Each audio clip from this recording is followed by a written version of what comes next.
Amigos, o título da palestra, Tudo é Pensamento, é uma frase psicografada por Joana de Ângeles através de Divaldo Franco, o seu médium.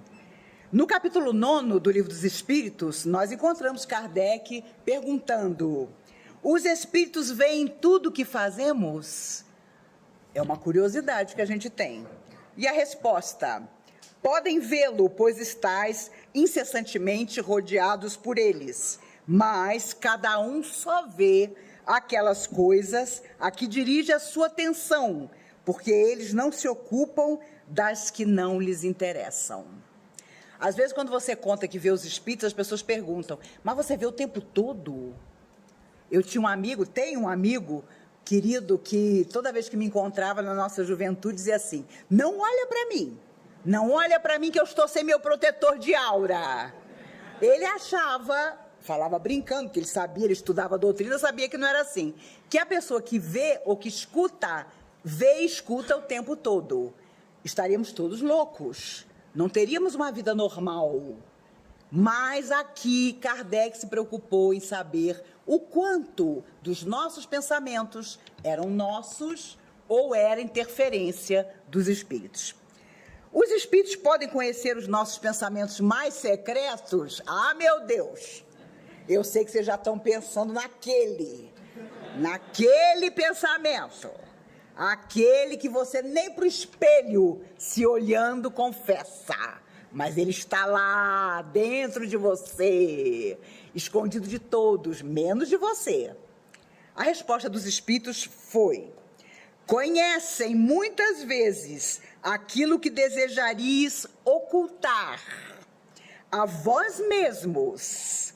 Nem atos, nem pensamentos podem ser dissimulados para eles. Então, sinceramente, vamos relaxar. Porque ele continua, vocês vão ver. Eu tenho ainda 4 perguntas, vocês vão ver onde é que ele chega. Assim sendo, pareceria mais fácil ocultar-se uma coisa a uma pessoa viva, pois não podemos fazer essa mesma pessoa depois da morte? Tipo assim, você passou a vida inteira mentindo para fulano. Fulano desencarna e te descobre. Era isso que Kardec queria perguntar. A resposta dos espíritos foi: certamente, pois quando vos julgais bem escondidos, tendes muitas vezes ao vosso lado uma multidão de espíritos que vos veem. Uma multidão. Sempre houve essa ilusão. A pessoa chegava aqui na comunhão para se tratar, dizia assim: olha para mim, eu sei que tem um espírito que não me deixa. Gente, não é um espírito. Um espírito é o chefe. Se você for equilibrado, o chefe dos bons. Se você não for, o chefe dos que ainda não são bons. Essa que é a verdade. E o que é que atrai essas companhias para nós? Em primeiro lugar, o nosso pensamento. Isso, você pode começar a se ajoelhar agora e chorar, porque é exatamente isso que acontece. Os espíritos influem sobre os nossos pensamentos e as nossas ações? Resposta: nesse sentido, a sua influência é maior do que supondes.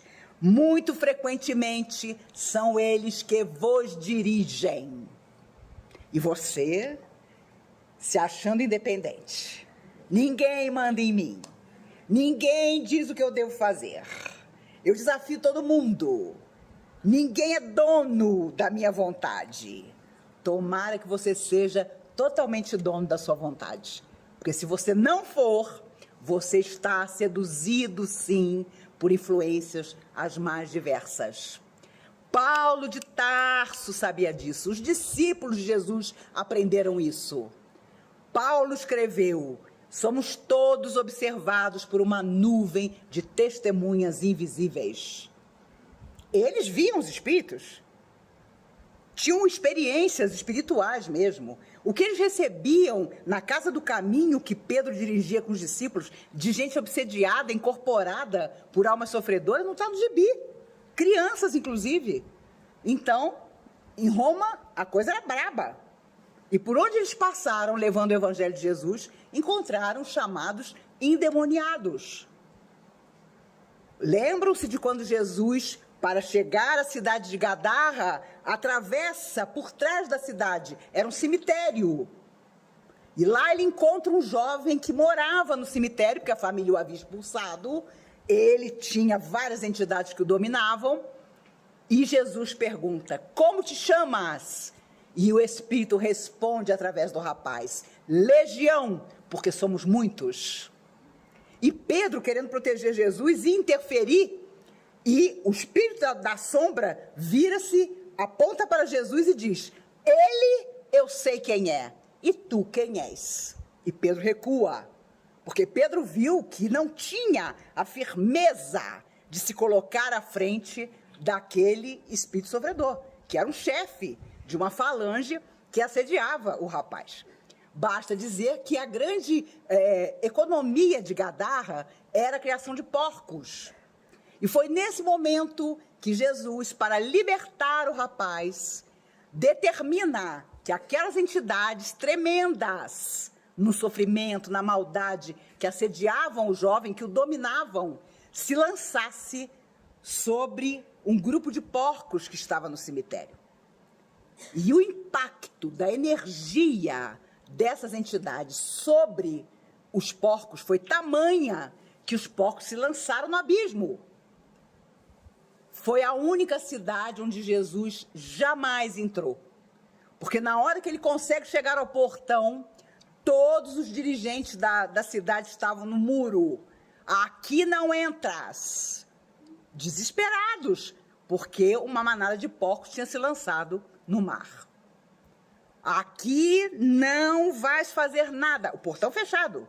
Jesus não entrou, porque contrariou, obviamente, aqueles homens que se consideraram lesados porque os porcos tinham sido lançados por vontade própria. Imagine a carga energética. Mas o rapaz foi libertado.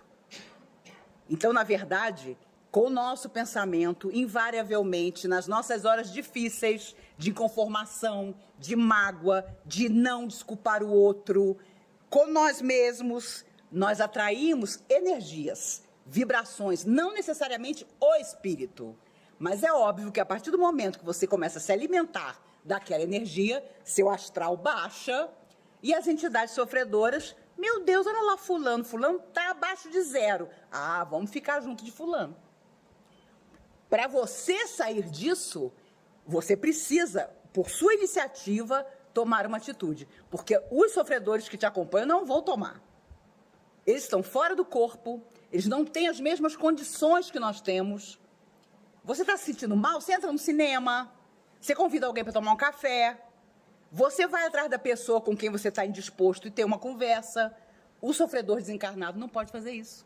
Ele vive sob a tutela dos próprios pensamentos, das vibrações que ele deixou na lembrança dos outros, nas coisas que ele fez na Terra que não eram boas, que não eram corretas, a herança negativa.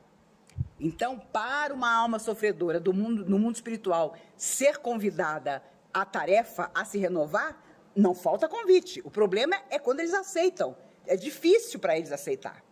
Por isso é tão difícil você parar de fumar, você parar de usar droga, porque vai dar trabalho para as entidades que usam você procurar outro. Não duvide, os vícios estão relacionados com a nossa vontade.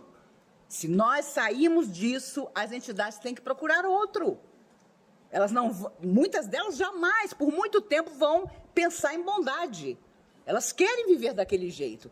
Quando estamos na Terra, nós sabemos o que é melhor para nós, a gente não vai atrás do que não é. Nós não podemos falar nada, porque nós também temos as nossas conveniências ainda. E a alma sofredora, embora sofra, ela tem plena consciência de que ela está fora da matéria, praticamente todas elas têm. Ah, nossa, meu avô era assombração daquela casa por 50 anos. Mas não era mesmo. Porque não deixam, sabe? A espiritualidade não deixa. Vou contar a vocês uma coisa que aconteceu há um ano, pouco mais. Eu cheguei em casa de uma palestra, tinha uma alma sofredora no meio da minha sala. Na hora que eu abri a porta e dei de cara com ela, imediatamente, contrariadíssima, ela disse: eu estou indo embora, porque esses que fazem palestra com você disseram que eu não posso ficar aqui. Enraivecido, porque ele queria ficar.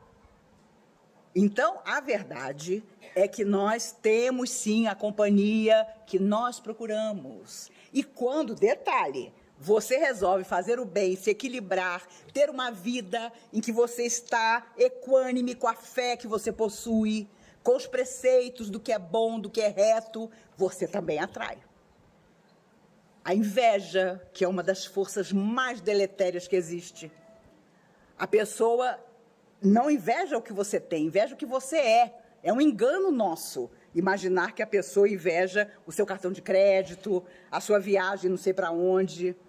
Ela olha para você e ela acha que você é feliz. Isso já é motivo de inveja absoluta. Principalmente nos dias de hoje. As almas sofredoras também nos invejam. Os espíritos influem sobre os nossos pensamentos? Já falei. São eles que vos dirigem. Temos pensamentos próprios e outros que nos são sugeridos? Sempre há dúvida. Será que sou eu que estou pensando isso? Será que é meu protetor? Será que é uma alma sofredora que está pensando pela minha cabeça? Resposta dos espíritos. Vossa alma é um espírito que pensa. Não ignorais que muitos pensamentos vos ocorrem a um só tempo sobre o mesmo assunto, e frequentemente bastante contraditórios. Pois bem, nesse conjunto há sempre os vossos e os nossos.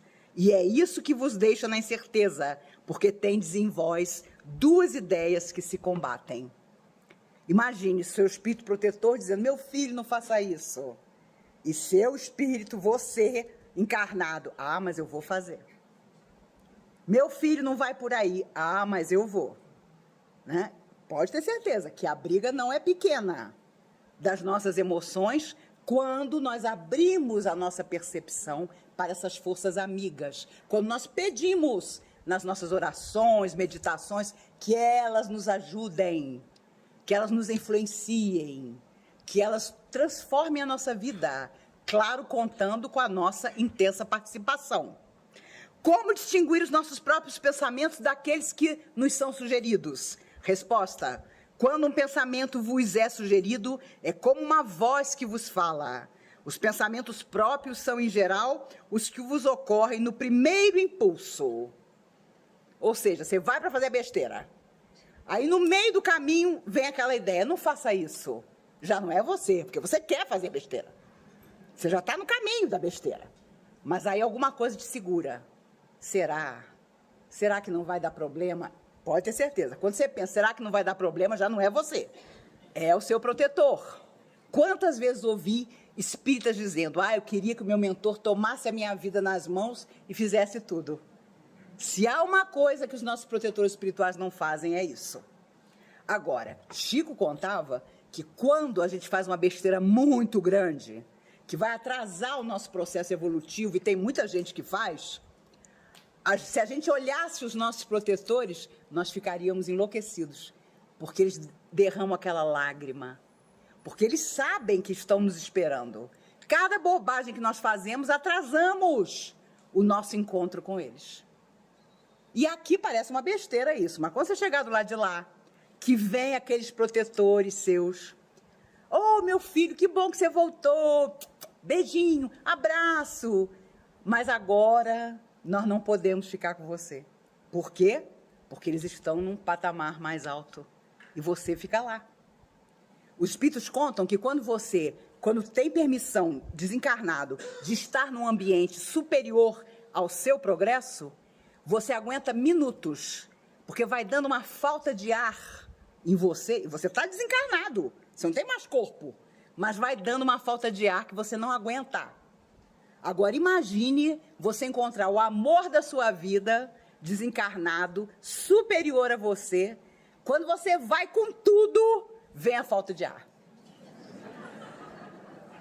Vem a falta de ar. E aí você descobre que vai ser beijinho, abraço, tchau. Porque o cara ou a mulher já está num estágio mais avançado e você vai voltar para a sua insignificância. Aí é aquele momento chave. É aquele momento-chave em que, se alguém perguntar, você quer reencarnar? Quero. Aonde? Na África, em sofrimento absoluto. Eu quero ser uma ameba rastejante. Eu quero todas as doenças. Porque você fez a besteira.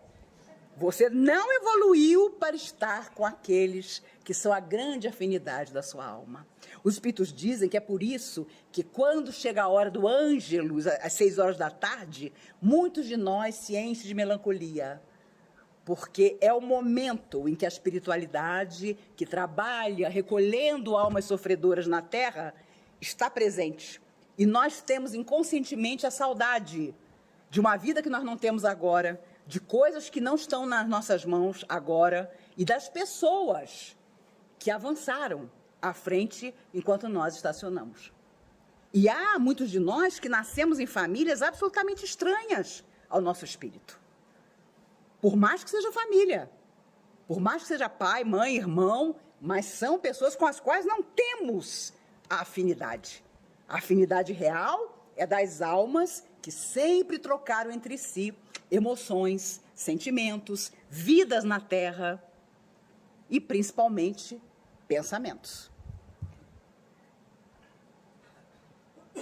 Como distinguir se um pensamento sugerido vem de um bom ou mau espírito? Resposta: estudai a coisa. Os bons espíritos não aconselham senão o bem. Cabe a vós distinguir. O negócio é sempre conosco. A gente tenta passar a bola para eles, mas eles retornam para nós. Com que fim os espíritos imperfeitos nos induzem ao mal?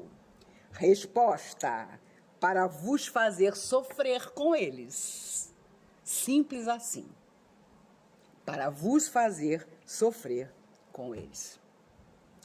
Portanto, quando nós temos os nossos pensamentos sob a guarda das almas amigas, por mais que soframos, que enfrentemos dificuldades, sempre encontraremos uma forma nova, positiva, de sentir. Porque quando você pensa, você elabora toda uma casa mental em torno de você.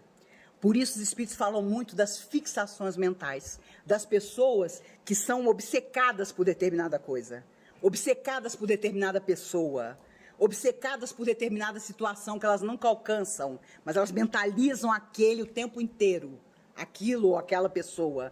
É um prejuízo, é uma obsessão entre encarnados, por exemplo. André Luiz dizia, através de Chico, você prepara um acontecimento pensando em torno dele. Uma grande verdade.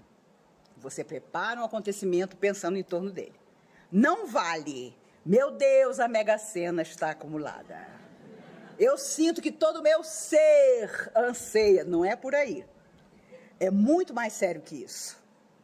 Eu já contei a vocês outras vezes, um rapaz que há muitos anos veio à comunhão, num processo obsessivo gravíssimo, a vida dele estava acabada. Ele entrou nesta cabine aqui, que só tinha essa naquela época, antigamente, e veio o espírito, o chefe da falange que assediava ele. E aí o doutrinador, com aquela intenção positiva, meu filho, olha o que você está fazendo, olha a que esse rapaz se reduziu, deixe-o em paz. O espírito respondeu, eu? Ele, se quiser, é que me deixe em paz. Ele quer que eu saia de perto dele, ele que mude de sintonia. E o espírito sofredor deu uma aula dentro da cabine de passe sobre sintonia. Ficamos todos assim, de boca aberta. Essa história de, a alma sofredora é muito ignorante. A alma sofredora, coitada, não consegue manipular a energia. Meu Deus do céu! Está faltando estudo para quem diz isso. Que a alma sofredora não sabe agir. Ela sabe porque ela nos conhece. Muitos são adversários do passado, que procuraram por nós e nos acharam. Adivinha como? Porque existe um lado em nós que eles sabem que existe. Nós ainda não modificamos. Aí, piba! Não me esqueço nunca de uma moça que veio também num processo obsessivo grave, uma moça linda. Ela entrou na cabine de passe, vieram as entidades sofredoras, de repente se apresentou o chefe, porque tem sempre um chefe. Se você é servidor público e está desesperado, fique calmo. Porque do lado de lá tem chefe para burro. Entendeu? Seja pro bom, seja porque não é bom. Você não vai se livrar de chefe tão cedo. A verdade é que ela entrou, começaram a vir as entidades, veio o chefe da turma toda. As gargalhadas, ele ria, ele incorporado no médium, o médium gargalhava, porque ele gargalhava usando o corpo do médium. E aí o doutrinador perguntou, meu filho, por que você está rindo tanto? Ele pensa que todos nós somos bobos. Ele se disfarçou de mulher, achando que nós não íamos encontrá-lo. E nós o encontramos. Era um cara que tinha sido homem numa outra encarnação, quando fez esse mal todo para a turma, e voltou como mulher. E depois, quando a moça saiu e tudo, veio o protetor e disse, ele reencarnou como mulher de propósito, para se esconder das entidades que o encontraram. Porque o corpo era um violão, mas a alma era a mesma. Os pensamentos difíceis eram os mesmos e os antigos adversários não tiveram dificuldade em encontrá-lo. Um conforto para nós, mulheres, que não nascemos como uma Marilyn Monroe. O Chico contava que várias mulheres lindíssimas se aproximavam dele para beijá-lo, abraçá-lo, mulheres estonteantes. Quando ele olhava, pela segunda vez, a alma que estava ali, ele tinha medo. Elas tinham nariz de bruxa. Olha que maravilha. Você do lado de uma colega de trabalho estonteante, que os homens do seu trabalho fazem questão de estar no elevador com ela, entendeu? E você sabe disso. Se deixar, você desce e sobe escada, mas ela vai ter lugar sempre no elevador. Você imaginar que ela tem um nariz de bruxa. Meu Deus, que coisa confortadora. E o Chico dizia que muita mulher com uma tremenda embalagem, no fundo, era uma alma terrível, né? E o contrário deve ser verdade também, né?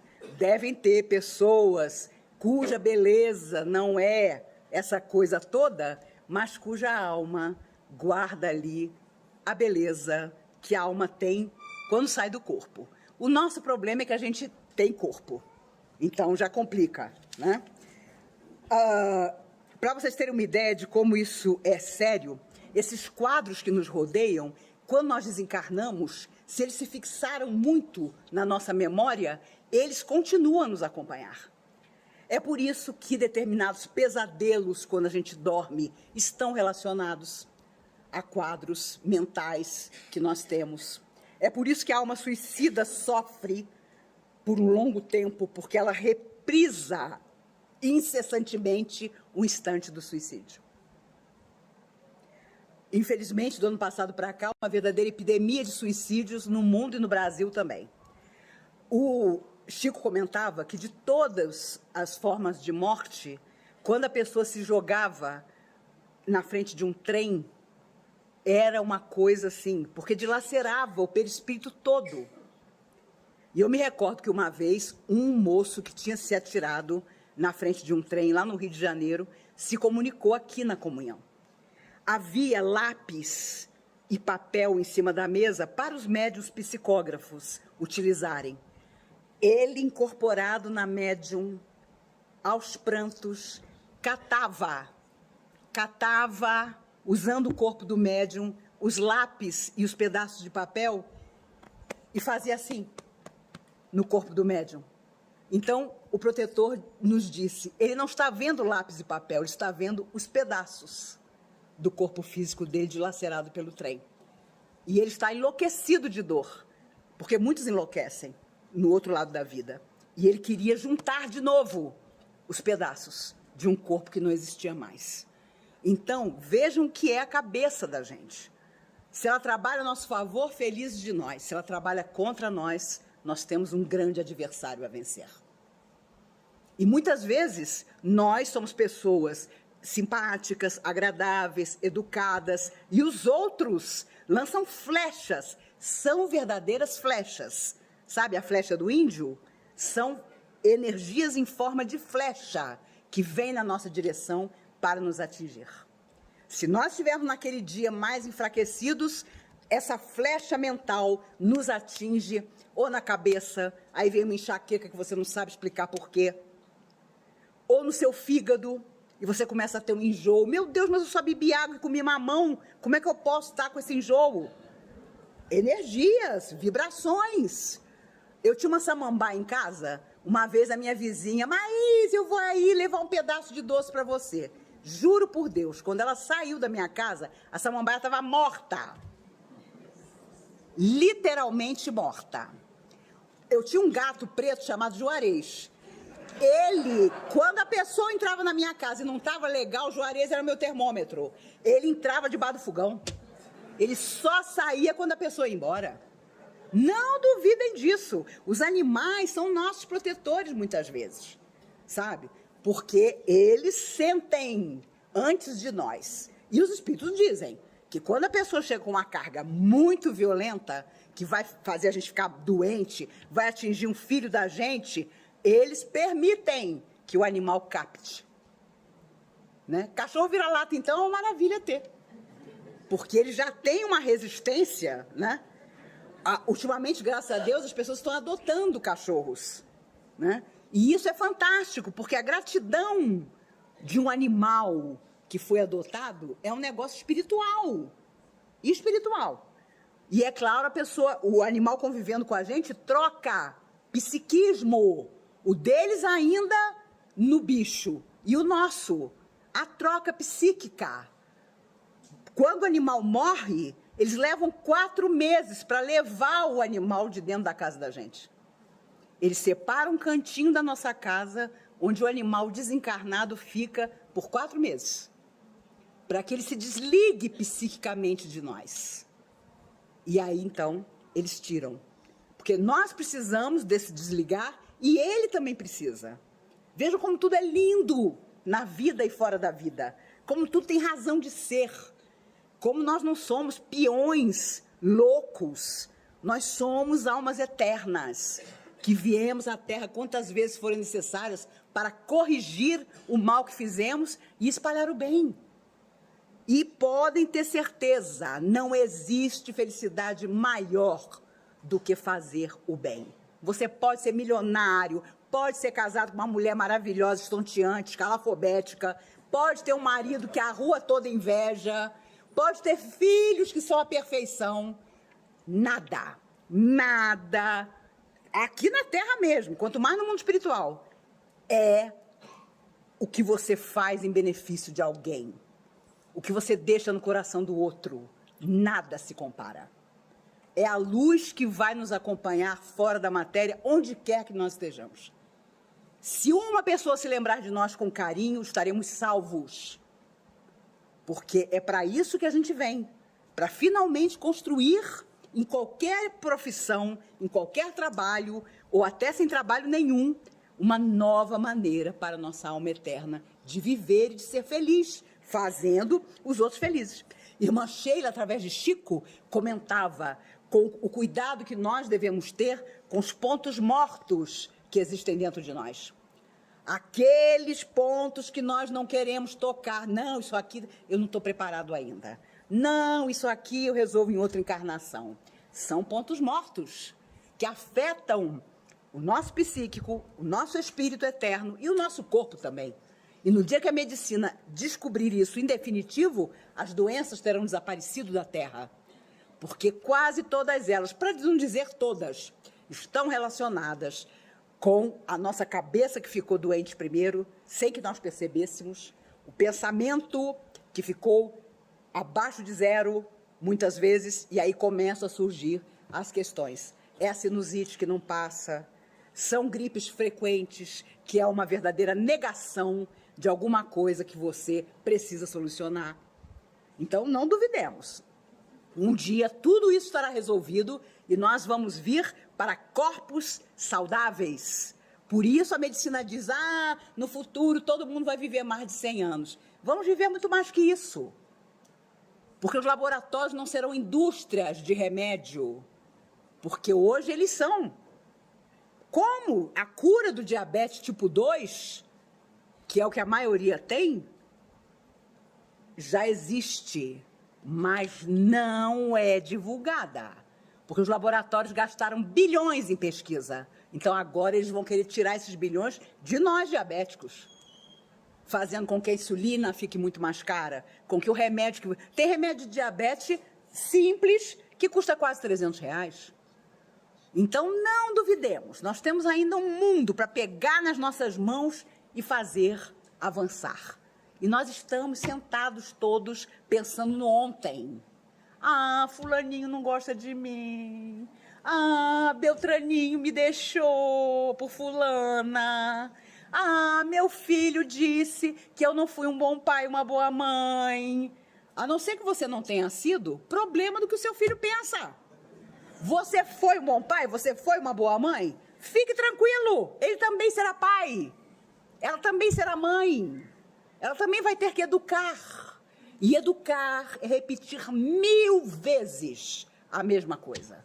Não é para qualquer um. Por isso, eu vejo tanta juventude aqui, tantos jovens. Meu filho, minha filha, não está no seu processo ficar infeliz sendo mãe, sendo pai. Não está no seu espírito, não tenha filho. Porque a partir do momento que você tem, é uma alma que vem do espaço. E você vai prestar conta do filho que você trouxe para a terra, das coisas que você semeou no coração dele.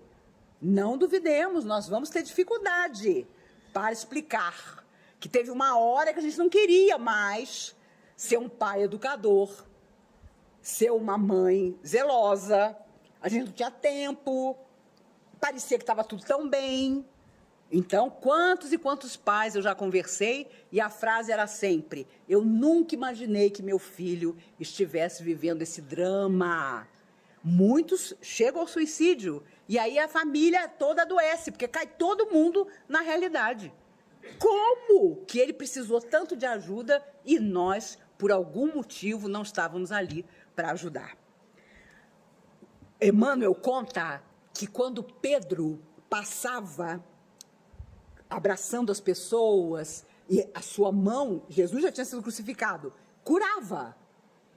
Era tamanha a energia de Pedro que os familiares dos doentes colocavam as camas, as macas, em fila por onde Pedro ia passar. Porque a sombra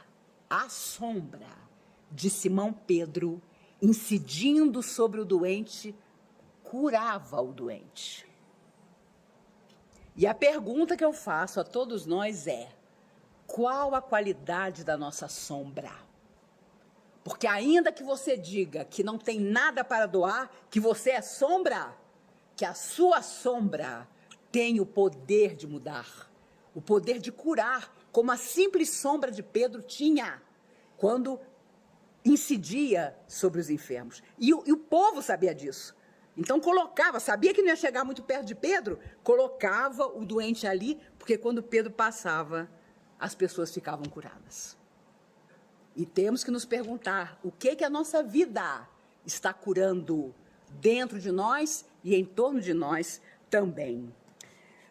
Por isso, claro, Jesus afirmava: vai, não peques mais, para que não te aconteça coisa pior. Porque quantos ele curou, mas voltaram aos desequilíbrios que tinham trazido a doença e voltaram a enfermar e morreram. Porque nem o próprio Cristo, a alma mais perfeita que já viu na Terra, tinha o poder de fazer com que a pessoa não errasse mais. Mas ele avisou: vai e não peques mais, para que não te aconteça coisa pior.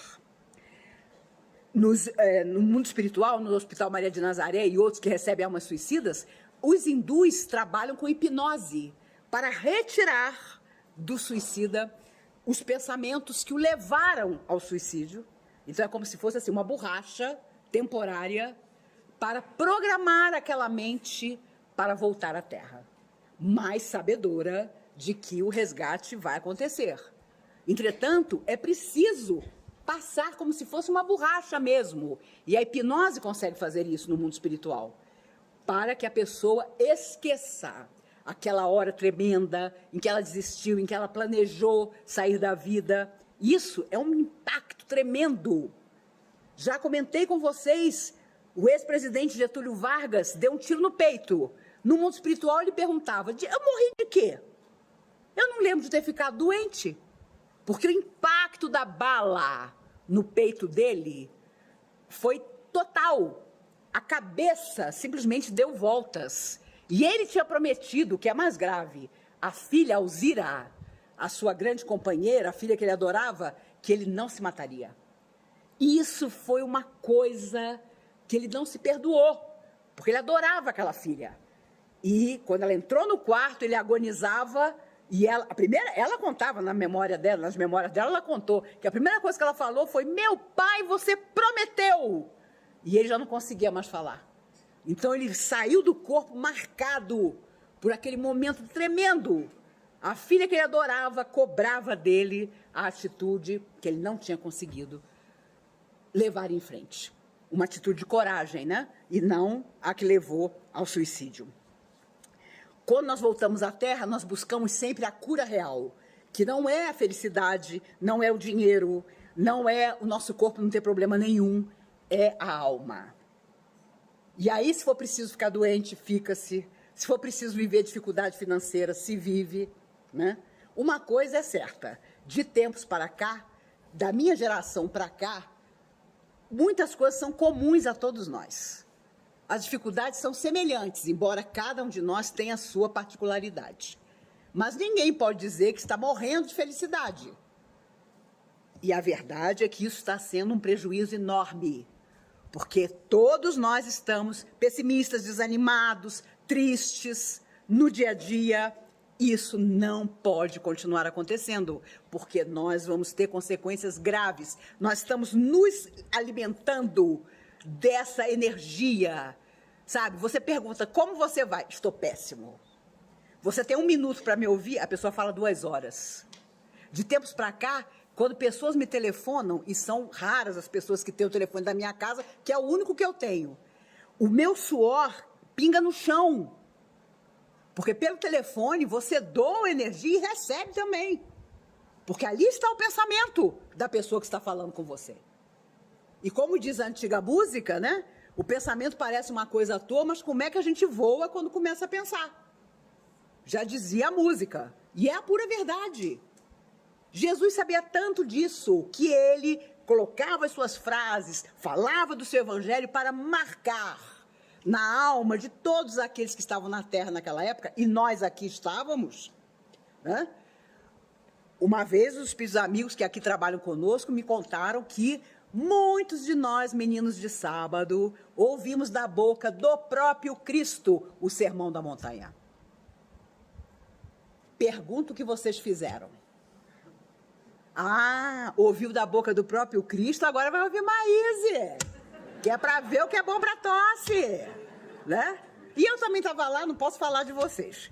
Estou falando brincando.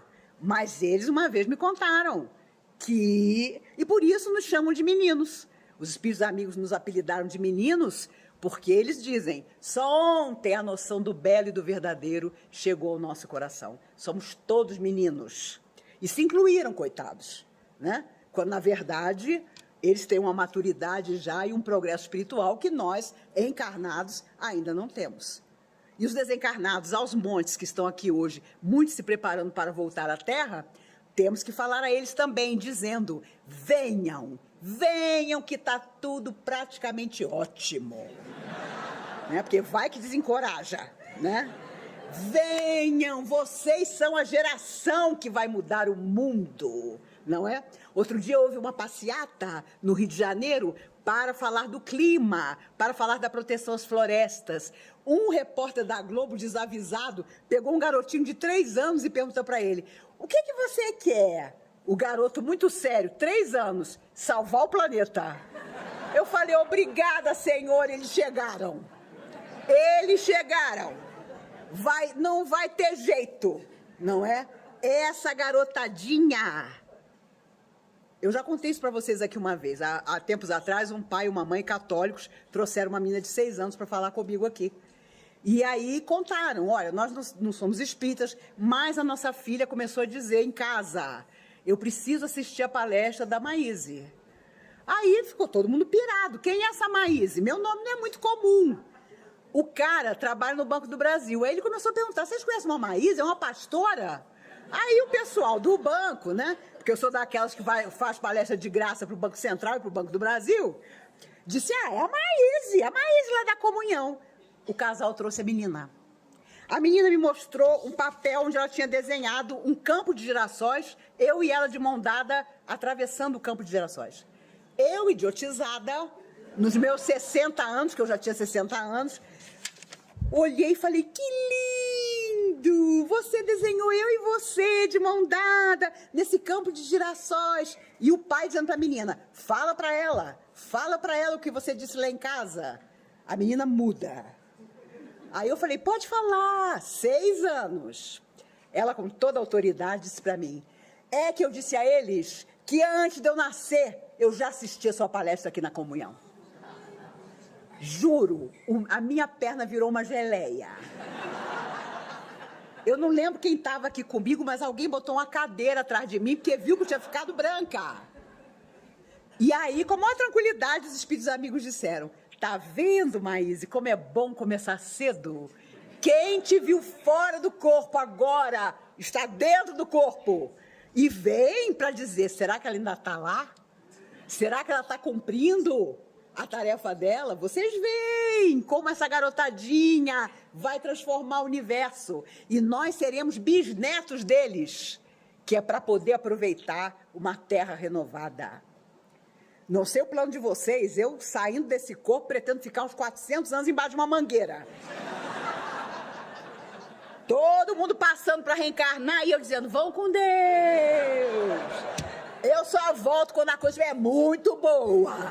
Essa é que é a verdade, né? De vez em quando, algum amigo meu que lida com extraterrestres diz assim para mim, Maíse, os extraterrestres estão aqui, eles estão no disco voador não sei da onde, eles apareceram não sei aonde. Eu moro no 6º andar. Eu deixo minha janela escancarada. Sempre escancarada, na sala, nos quartos, porque quem vier para me levar, eu estou tranquila. Mas do jeito que a coisa anda, não vai ser um disco voador só. Vão ser 2. Um comandado por um unicórnio, o outro por um zumbi. E aí ainda vai valer meu livre-arbítrio. Irei com o zumbi ou com o unicórnio? Raciocinem, né?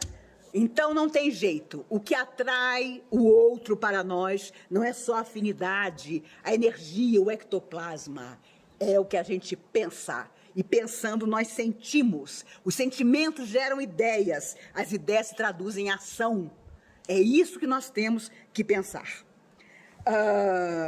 André Luiz, por 3 anos, sem se identificar, acompanhou Chico Xavier em todas as psicografias dele, para aprender como se psicografava, para criar uma energia, da energia de Chico com a dele. E ele era a alma necessitada, Chico era Chico. Mas durante 3 anos, ele foi autorizado por Emmanuel a acompanhar Chico em toda parte, para que se criasse a afinidade. Tempo é sábio. O tempo faz com que você se afinize cada vez mais com aquelas pessoas com quem você tem que cumprir um destino. Nem preciso falar da relação da mente com a mediunidade. Através da nossa cabeça, os espíritos vêm e se comunicam. Tenhamos psicografia, tenhamos psicofonia, tenhamos incorporação, efeitos físicos, cura. Eles precisam se utilizar do que nós temos de bom para trabalhar. Por isso, o médium tem que estudar, tem que ser bom minimamente. Não adianta você não traduzir na sua vida pessoal o equilíbrio que a religião que você escolheu te ensina. Seja qual for a religião. Espiritismo mais ainda, porque nós conhecemos os detalhes do mundo espiritual. Conhecemos profundamente essa relação daquele que não tem mais corpo conosco, que por enquanto estamos no corpo. Então a nossa responsabilidade de mudar a nossa vida é total. Nem preciso dizer, jovens e crianças são mais sensíveis a essas flechas mentais. Tem criança e adolescente dando tanto trabalho que um dia, nas escolas, vai ter roda de conversa para discutir a mediunidade que essas crianças e adolescentes têm. porque eles também estão sendo atacados por essa energia que não quer que a Terra avance, não quer que nós avancemos. Em 1857, porque os espíritos que não são bons atuam tentando nos atingir para vos fazer sofrer com eles. É a mesma coisa até hoje. E eu me lembrei, aliás, foram os espíritos amigos que me lembraram essa semana lá em casa, que nós temos uma história, né, no folclore que tem tudo a ver conosco, que é a história da cigarra e da formiga. Nós, com certeza, fomos cigarra por muito tempo, achando que não precisávamos de nada, não precisávamos nos cuidar, não precisávamos ter na nossa vida equilíbrio para sustentar os dias difíceis. A formiga não é boba, ela sabe que o inverno vem. E nós, sabedores das lutas, dos sofrimentos, das perdas que passaríamos, ainda vivemos na flauta, em muitas vidas. Agora nós queremos tudo. Queremos a felicidade perfeita, queremos a beleza perfeita, queremos o dinheiro maravilhoso, invejamos o nosso vizinho, achando que ele tem o que nós não temos. Essa é que é a verdade. E às vezes ele é muito mais sofredor do que a gente, mas disfarça melhor. E por aí vai. Então, a formiga é bem o exemplo que nós deveríamos seguir. De guardar, porque todos nós, não nos iludamos, já conhecemos invernos e conheceremos outros. Invernos de toda sorte, e também os dias felizes. Mas a cigarra só pensava nos dias felizes, achando que o inverno nunca chegaria. Nós fizemos isso em muitas vidas. Agora não dá mais. Porque a nossa alma sabe que ela não pode mais se iludir. E não podia terminar sem falar de Madalena. O Emmanuel conta, através do Chico, no livro Pão Nosso, que Madalena ficou, como todos os discípulos, completamente arrasada com a crucificação de Jesus. Mas ela era mulher. E teve uma madrugada que ela pensou, meu Deus, eu não posso ficar desse jeito, porque eu vou estar traindo tudo que eu aprendi com o mestre. Os discípulos estão tão desanimados, tão desesperançosos, eu também, mas eu tenho que reagir. E a reação dela foi, vou até o túmulo, vou até onde ele está enterrado, para aurir forças, para seguir a minha vida com o exemplo dele. E quando ela chega, o dia ainda não tinha amanhecido, os apóstolos, depois de muito chorar, estavam dormindo. Jesus aparece. Por que procuras entre os mortos aquele que vive? E Emmanuel, maravilhoso, na mensagem diz, sejam como Madalena, que acordou antes, porque depois seria tarde. Ela sabia que ela tinha que reagir àquela desesperança. Já imaginou você seguir um cara que jura que veio transmitir a mensagem da sua vida, da vida de todos, e o cara terminar crucificado como um ladrão? Não foi mole. Ficou todo mundo na estica do chão.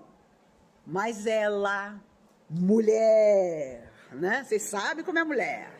Acordou antes, pegou uns lenços, um óleo e pensou, eu vou até o túmulo para cuidar do cadáver de Jesus. E eis que ele aparece, e ela vai correndo contar, acorda os discípulos, Jesus tinha voltado. E é, claro, como os homens faziam, né? E fazem muitas vezes. Você é louca! Que isso, você é maluca! Né? Mas justo para você, sempre. Sempre. Meus amigos, os discípulos não eram diferentes dos homens que tem aqui na plateia, não. O esquema era esse. Madalena, uma mulher que tinha deitado com não sei quantos milhões de homens, mas Jesus via o coração dela. Como as almas amigas veem os nossos, e os sofredores também veem. Quando eles percebem que você se modificou, eles vão embora. Se eles não quiserem se modificar, eles caem fora, vão procurar outra coisa para fazer. Mas enquanto houver sintonia entre eles e nós, eles permanecerão. Como gato espreita o rato, como responderam os espíritos a Kardec. Então, não duvidemos, os nossos adversários do passado, muitos deles, graças a Deus, reencarnaram. Hoje nós chamamos eles de nomes lindos. Meu pai, minha mãe, minha esposa, meu filho, meu netinho maravilhoso. Se Deus quiser, os nossos adversários se corporificaram e estão tete a rente conosco. Se não tivermos tanta sorte, são as testemunhas invisíveis. E nós precisamos estar seguros de que as nossas atitudes não os manterão ao nosso lado. Eles seguirão o caminho deles, um dia todos nos reencontraremos no país da união sem a Deus, onde não há lágrima, onde não há morte, onde todo mundo vai dizer, eu fiz o melhor ao meu alcance e preciso continuar fazendo. Então, meus amigos, não sei quem nós vamos imitar mais. Pedro com a sua sombra curadora ou Madalena acordando mais cedo que os outros para nos renovar em definitivo. Façamos isso, porque a urgência do momento pede. Se alguém chegar para você para contar uma história triste, você conte uma história feliz. Tenha, resumindo, fé. Quando temos fé, seja no que for, na força que nós quisermos nomear, principalmente em nós mesmos, podemos transformar a nossa vida e o mundo em volta de nós. Pelo amor de Deus, vamos fazer isso. Eu sei que a minha geração vai embora, eu já aceitei isso, sem ver o mundo melhor. Mas voltaremos. Voltaremos quantas vezes forem necessárias, até que tudo esteja como Cristo afirmou. Eu estarei convosco até o fim. Não era o final da terra, não era o final de nós mesmos, era o fim das nossas dificuldades, a que ele se referia. Era o fim das nossas lutas internas, que estarão apaziguadas pelas tarefas do bem que nós desempenharmos. Combinado? Combinado. Dia 2 de novembro nos encontramos de novo. Eu quero dar 3 avisos para vocês. Dia 2 de novembro estamos aqui novamente e vamos falar sobre negação. E em dezembro, a última palestra do ano, vamos falar sobre seguir em frente. Sugestões dos espíritos amigos que estão aqui conosco aos sábados. E vamos seguir as sugestões. Não por minha vontade, tenho certeza que não pela de vocês também, foi feito um documentário por Fernando Mendes, um amigo pessoal meu de muitos anos, um trabalhador dessa casa por muitos anos, sobre Dona Irene Carvalho, através de quem, ao longo de muitos anos, até ela desencarnar com 95 anos, há quase 3 anos, as orientações espirituais dessa casa aconteceram. Ele fez um documentário e vai passar no Cine Brasília, às 7h30 da noite, desta segunda-feira, depois de amanhã. O documentário é absolutamente gratuito. Você não precisa pagar para entrar, você não precisa nem levar mantimento. O Fernando me pediu que estivesse ao lado dele para dizer umas rápidas palavras, depois o documentário vai ser passado, dura 1 hora. Aparece um monte de gente maravilhosa, de quem eu já falei tanto para vocês, que foram fundadores dessa casa. Aparece seu Mário, aparece depoimentos sobre Dona Irene. Ela foi uma entusiasta do teatro, ela fez o teatro espírita durante muitos anos, até quase a sua morte. Apareço eu no sofá lá de casa, contando histórias sobre ela. Então, eu sei que você não tem nada melhor para fazer segunda-feira, dia 7, às 7h30 da noite, do que nos encontrar lá no Cine Brasília. A responsável pelo Cine Brasília, de forma carinhosa, deixou que o documentário fosse passado, fez questão numa homenagem à Dona Irene Carvalho, à comunhão, a todo o trabalho que ela executou. Basta dizer, meus amigos, que graças às orientações dela, o sábado à noite existe. Porque sábado era um dia que nem o porteiro sentava para frequentar. Os próprios dirigentes da casa diziam, mas sábado? Tem alguma coisa no sábado? E vocês sabem que os espíritos não gostam de alguma coisa que está faltando. A gente coloca alguma coisa lá. E foi aí que os espíritos amigos chamaram a mim. Falo porque foi a mim mesmo, que tinha 18 anos. Minha filha, vamos falar da vida. Não vamos falar simplesmente dos livros, vamos falar do que se passa na vida das pessoas, porque muita gente vai chegar. Tinham 10 pessoas na plateia naquela época. E durante 20 anos, o karma das pessoas aqui era tamanho que eu falava todo sábado. Durante 20 anos, de 76 a 96. Claro, depois a plateia ficou grande. Os outros oradores já se voluntariavam. Eu quero falar no sábado. E eu, mais do que tranquila, disse, que ótimo. Aí eu passei a falar 3 sábados e não falava um. Depois sábado sim, sábado não. E hoje em dia, graças ao bom Deus, todo primeiro sábado do mês. E tenho que fazer valer a lembrança do presidente atual, Adilson, que, quando assumiu a presidência da Comunhão, me chamou e disse, quer voltar para todos os sábados? Eu falei, de jeito nenhum. A plateia não me aguenta. 4 sábados é demais, para mim e para a plateia. Então, nos outros sábados, nós temos pessoas queridíssimas que se alternam aqui na oratória, né? Até os meus adversários já sabem, se eles quiserem fugir de mim, eles não venham aqui no primeiro sábado do mês, né? Como vocês também. Amigos, temos o documentário de Dona Irene para estar. Temos... agora a coisa vai pegar. Dia 2 de novembro, finados, não duvide, nós vamos estar aqui para conversar com vocês. O tema será negação. E no dia 9, o outro sábado de novembro, Divaldo Franco estará conosco aqui na Comunhão. Vocês podem imaginar a dificuldade. Então, quero contar a vocês que a partir do dia 16, me corrija, minha amiga, a partir do dia 16, pelo site da Comunhão, você se inscreve. Porque vocês imaginam que só 2 pessoas querem assistir o Divaldo aqui na Comunhão, Deus e o mundo. Ele colocou em 1961 a pedra fundamental da casa, que então começava, era inaugurada. A foto, tem um monte de gente, só ele ainda está encarnado. Aos 92 anos, já naturalmente com dificuldades de locomoção, por problema na coluna, mas ele afirmou que queria vir para falar mais uma vez na Comunhão. Então, nossa casa tem esse privilégio de ter Divaldo. Divaldo é mais do que orador. Orador sou eu. Divaldo é um tribuno, é um missionário. Quem não assistiu ainda o filme sobre a vida dele, vá. Você sai se sentindo o quê? A pulga do leão que matava os cristãos na arena.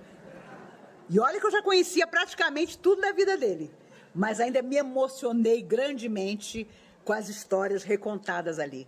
Senti tanta saudade de Nilson, que foi o grande companheiro de Divaldo a vida inteira e que desencarnou em 2013. Olha, foi um homem extraordinário. Aquele que conheceu Divaldo na juventude, ele também um jovem, ele não acreditava, mas foi o companheiro de toda a existência. Ele teve câncer 3 vezes, 2 vezes ficou curado, da terceira, não. Quando nós nos encontrávamos nos congressos, nos encontros, o Nilson me dizia em lágrimas, Maíse, como nós somos abençoados, como Joana de Ângeles, a protetora, sempre nos conduziu. Esquecido de dizer que em toda a parte administrativa da Mansão do Caminho, ele foi a alma da mansão. Porque, obviamente, Divaldo viajava o mundo inteiro. E ali estava Nilson, à frente daquelas crianças. Hoje, 4.000 crianças, 4.000 pessoas por dia são atendidas em Salvador, na Casa do Caminho, na Mansão do Caminho. Toda criança, todo dia, sai da escola que funciona lá, levando para casa 8 pães de sal, que a padaria que funciona lá dentro faz. Se você for a Salvador, não deixe de conhecer. Extraordinária a tarefa que eles levaram até o fim. E, claro, para Divaldo, o fim ainda não aconteceu. Vale a pena assistir o filme, sem dúvida nenhuma.